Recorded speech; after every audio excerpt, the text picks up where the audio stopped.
Hey guys, Zach with Wired Customs. Welcome back to my channel. Today I want to show you a professional alternative to putting wheat pennies in the exhaust port for the intake. Now there's a lot of different reasons to plug that up on the intake. Most race cars, more performance flatheads, where you're not worried about even having a choke. A lot of these motors don't even have a choke when it's a race motor. We putting these plugs in here to keep the heat out of the intake. Now obviously a motor in general prefers colder, denser air to get more air in the cylinders, get a little bit more power, stuff like that. But on turn, if you're in a lot of cold weather and you're in a lot of cold startups, this heat is going to help you get from pulling the choke out sooner, help the engine warm up sooner, help it run sooner. So this is up to you on if you need this or if you don't need this. There's both applications that do need it and don't need it. But if you're going to plug the intake, don't look for some old wheat pennies. Save them, show them off, keep them in a collection, something like that, and get you some actual plugs. Plugs that are replaceable, plugs that can come out easy. A couple rebuilds down the road. If you want to pull these out, throw them away and replace them, you can, or replace them, or just pull them out because you don't want to run it anymore, depending on your driving and motor style. But wheat pennies are no longer needed. So we're going to do this professionally, and I'm going to show you how. So what we have here is an actual Dorman freeze plug. These are 3/4 inch freeze plugs. That's what fits in this hole here, 3/4 inch. So if you can't find this Dorman plug, you can get a plug anywhere else that's 3/4 inch. But let's go ahead and look at the part number here. Dorman 555-012. So I'll also put that in the bottom of the video so you can see that. But it's stupid simple to put in. They're super cheap. I think this is like $2 worth of freeze plugs. So this is basically nothing.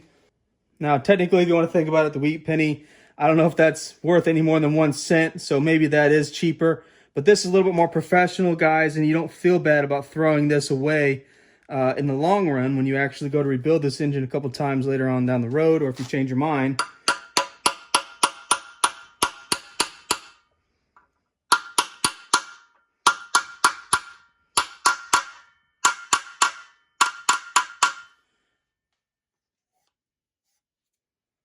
So I just hammer it till it's just barely recessed from the surface. Super easy, guys, super professional. It looks nice. I think this looks nicer than putting old pennies in here. And it's repeatable. You don't have to find a wheat penny or anything else. You can go to your local parts store and buy this brand new. So you don't have to worry about it getting smushed or sideways down in there, or the intake not sitting flat. And of course, I tap these around the edges to make sure it's completely flat.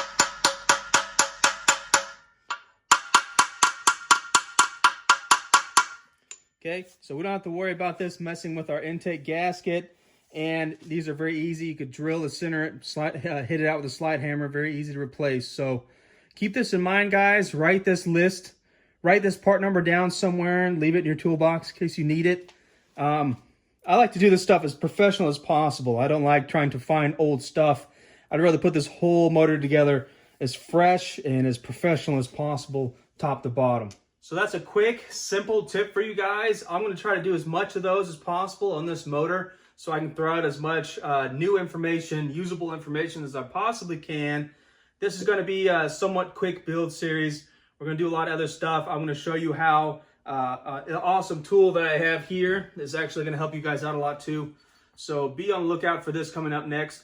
This tool lets me know what valve to set the lash on at the time, what valve to check the lash on at the time.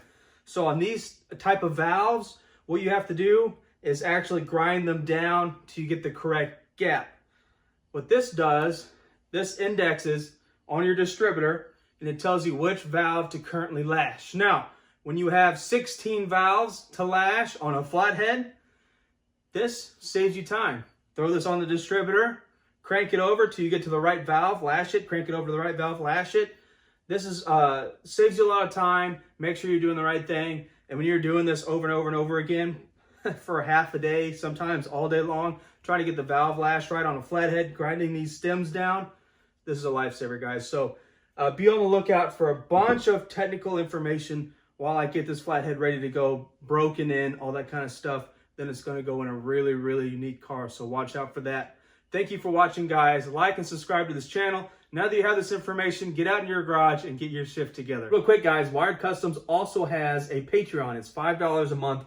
What that gives you is my undivided attention. I can help you walk through a build on your motor. I can help you walk through to diagnose any issues you have on your car, electrical, mechanical. I can help you rebuild your transmission, carburetor, in whatever you have. I can give you the technical advice to help you complete your build, your goal, or I can help you completely plan out a full build going from banger to V8, small block, whatever you have. I can help you technically do motor swaps through Patreon.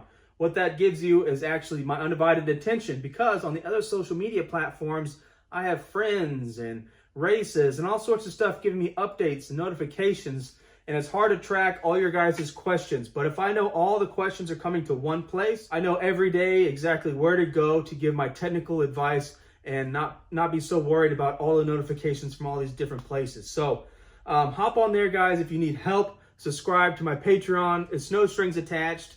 You can do one build, one carburetor rebuild I can help you with, help you pick the jets, whatever you have going on, $5 a month, then hop out. So give it a thought, guys. If you need help with something, there's no strings attached. Hop in, get whatever you need diagnosed or rebuilt, hop back out. So go and check it out.